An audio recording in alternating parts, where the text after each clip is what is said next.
Welcome to the Living Lighter Facebook Live show. This morning, I'm your host, Sally Thibault. Today, it's all about the 5 steps of change, how to recognize what they are, where you are, and what you can do about it. Let's go.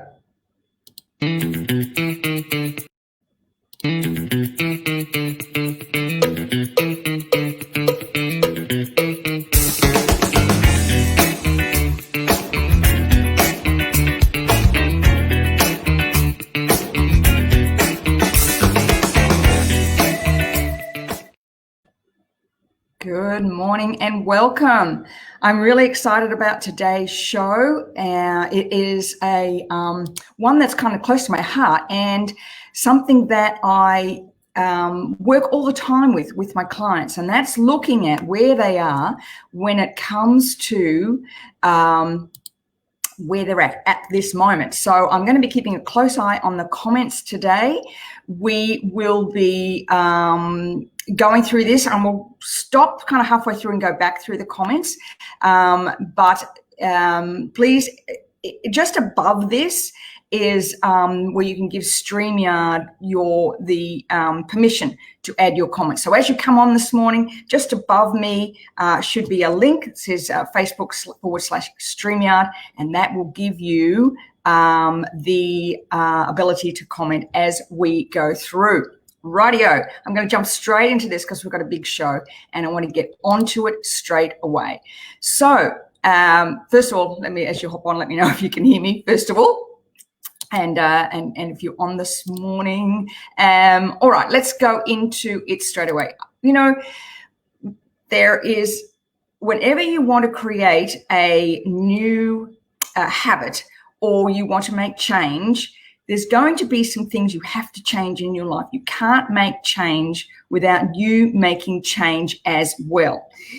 Now, last week we talked about re-intending 2020.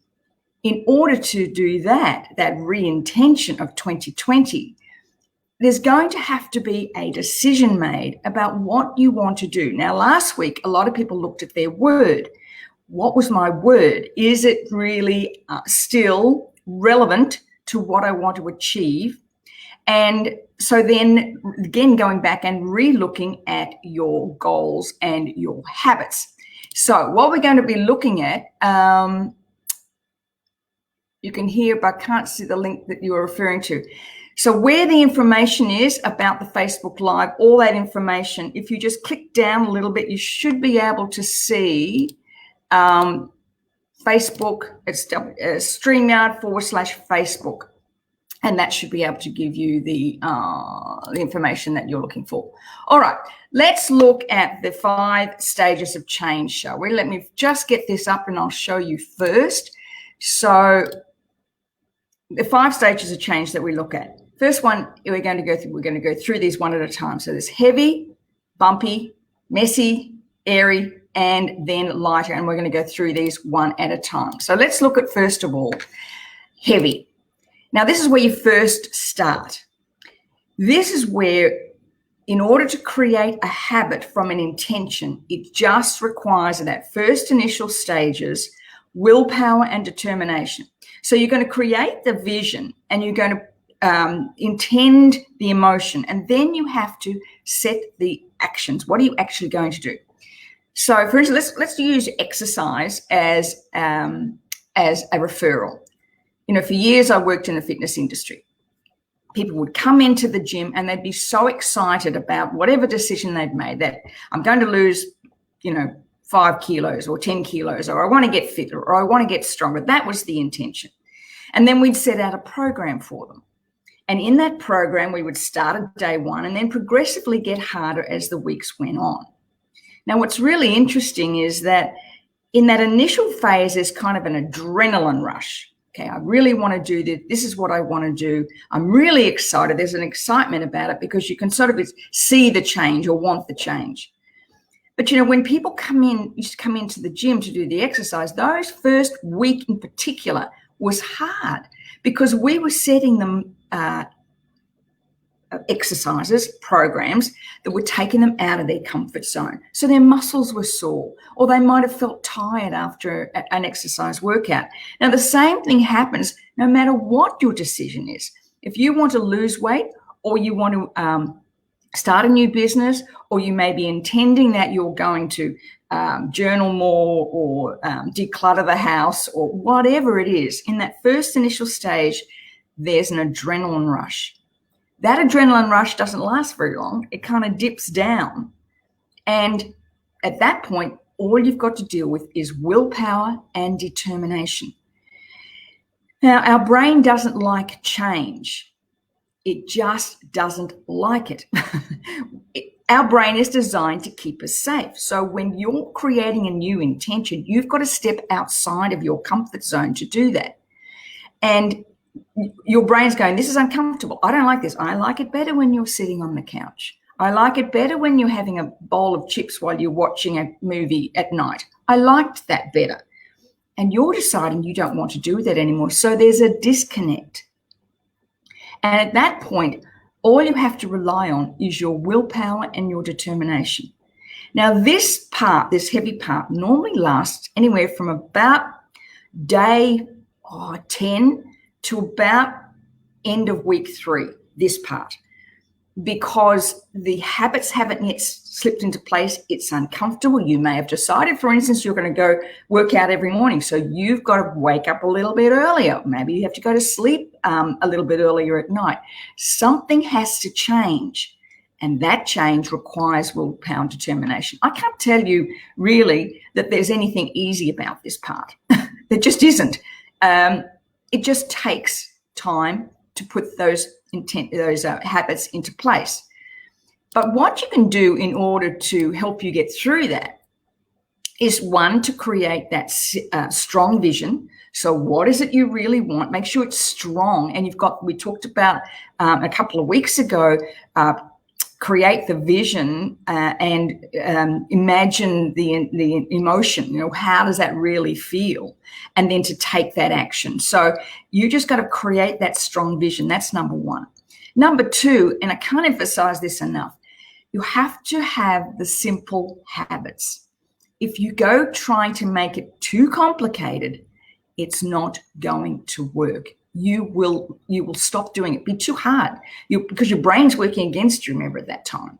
So unless you're creating simple habits, and I created that 2 and 20 principle that I refer to, where everything is just pared down into 2 times 20 all the time. So 20 minutes of exercise, 2 intermittent fasting days a week, 20 minutes of journaling, 20 minutes of meditation, really paring it down so that it's simple to remember and easy to do. And that's really important.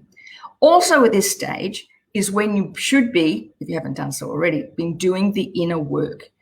This is where it's the beliefs, thoughts, words, actions. So in order for the action to take place, you've got to go back to the belief. If you start the inner work at this point, it's going to make the rest of it a little bit simpler. I'm not going to say easier. I'm going to say simpler. So to get through the first part, remember that strong vision, simple habits to back it up, and that intense inner work. It's got to go hand in hand. Don't create the action. Don't start the action until you're actually pairing that with the inner work. Because as I said, you cannot want change without action. That's not going to work. It's never going to work. It's never going to work. Also, just a reminder, if you haven't already done it, the quiz is a fantastic way to understand how habits work best for your personality type, because it's a free quiz that you can access. So that ensuring that you're doing the quiz. In fact, what I might do is I might just put that again in the comments, that if you want, you can paste. Okay, it's right there in the thing. It is www.sallythibault.com.au/quiz, and that way you can access the quiz, and that will help you with those first initial habits. All righty, let's go to stage number 2. This is where it feels chaotic. This normally happens between week 3 and about week 6, 7, 8. That's where it kind of moves into place. It's where it's really challenging because your habits haven't been yet implemented. Remember, it takes 66 days for a habit to become a habit, for a decision to become a habit. And so that it feels bumpy or it feels chaotic. It just doesn't feel comfortable. And how you know that you're in this stage is that this is where the self-sabotage and procrastination start to show up. You'll start to make excuses. I'm too tired. It's too hard. I can't do this. Who did I think I am? It's not going to go anywhere anyway. What did I think?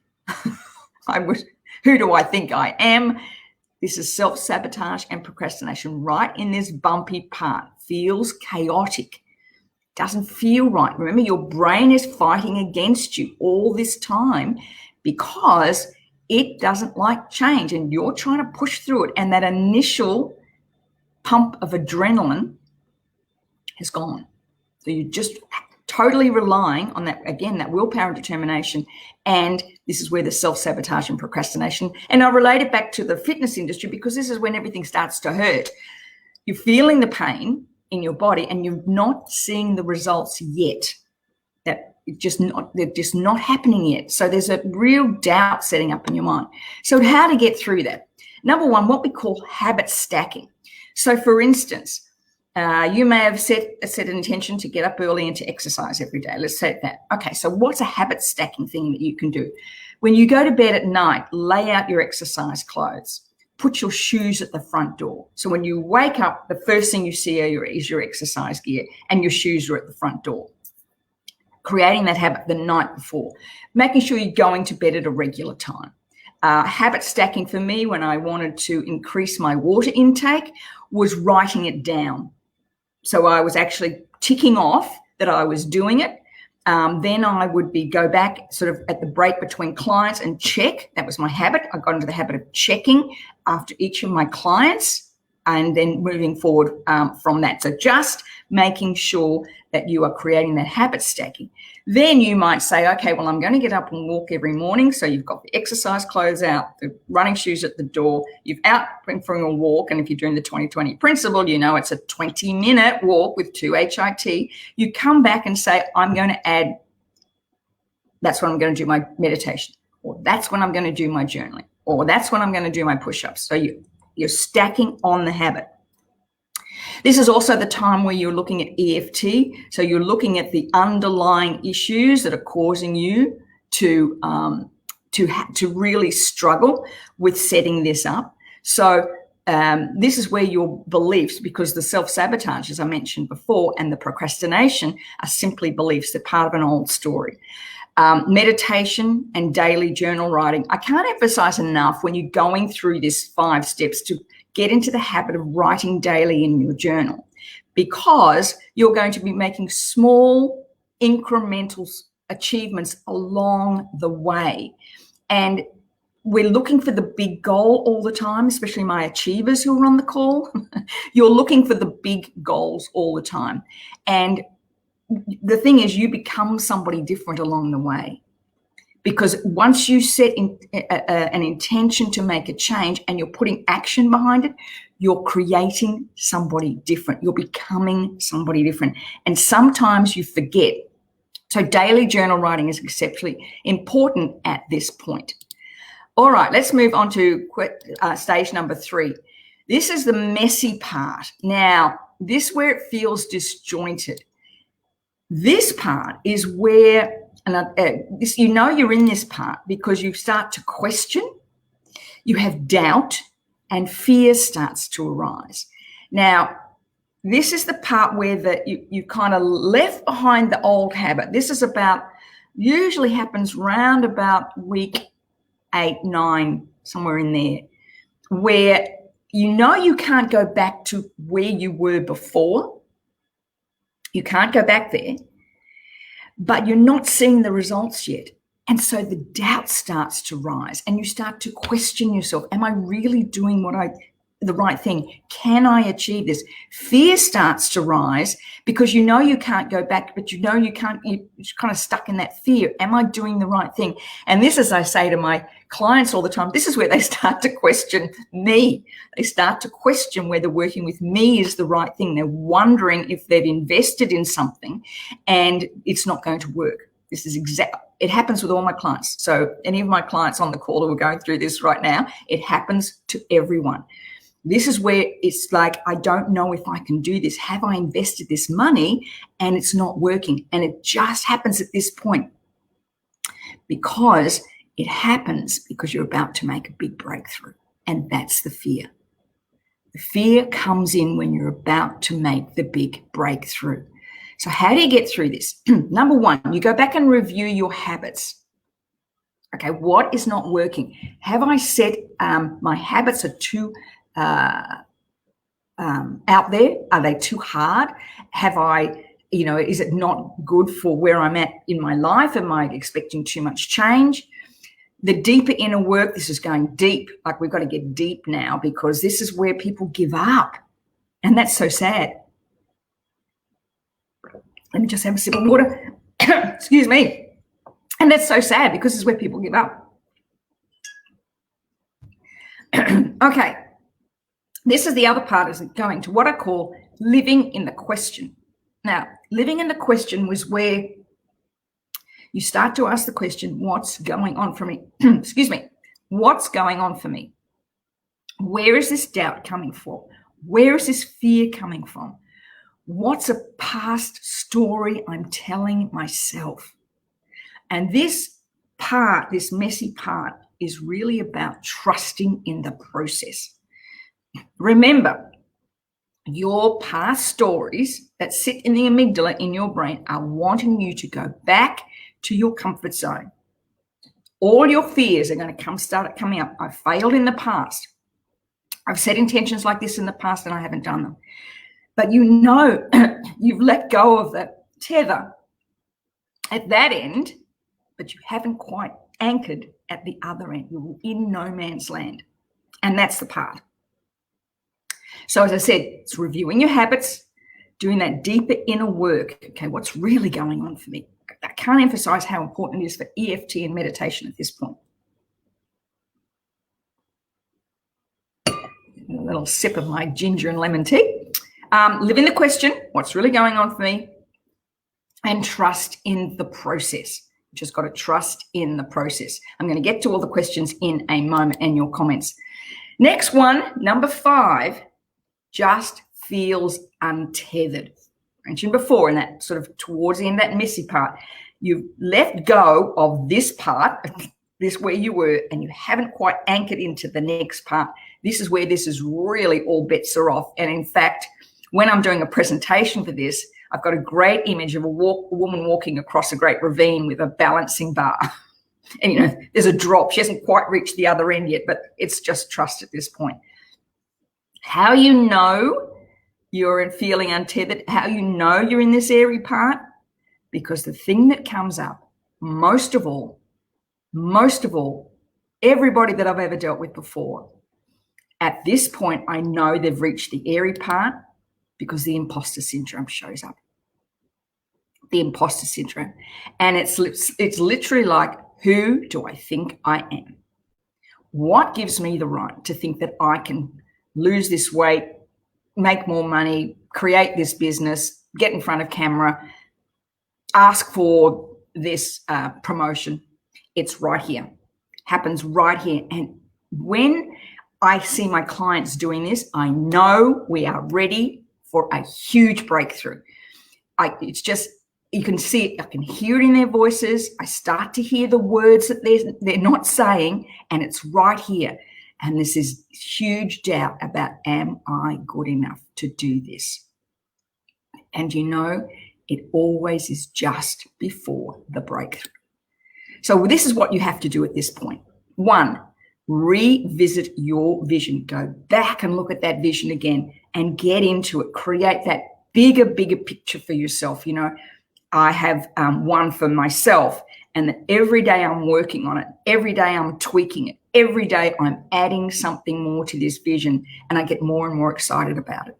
And every time I feel like I just can't, maybe I just can't, I go back to that vision again.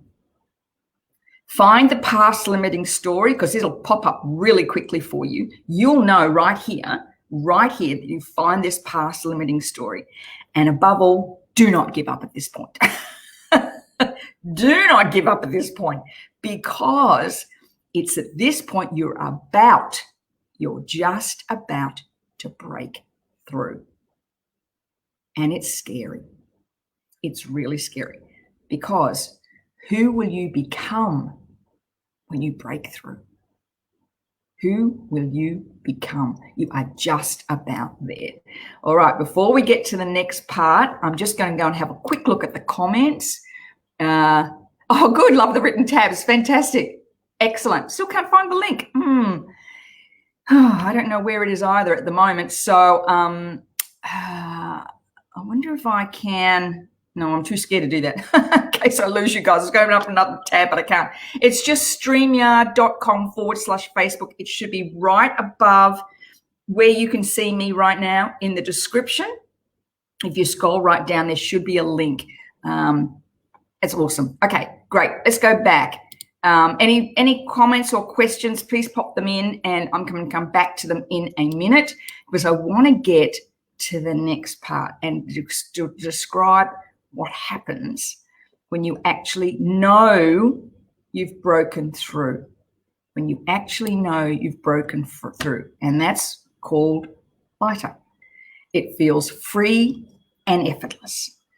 It's like you no longer have to think about who you are. You just become you. It's like you step into you, who you've always been, what you've always wanted. You step into it.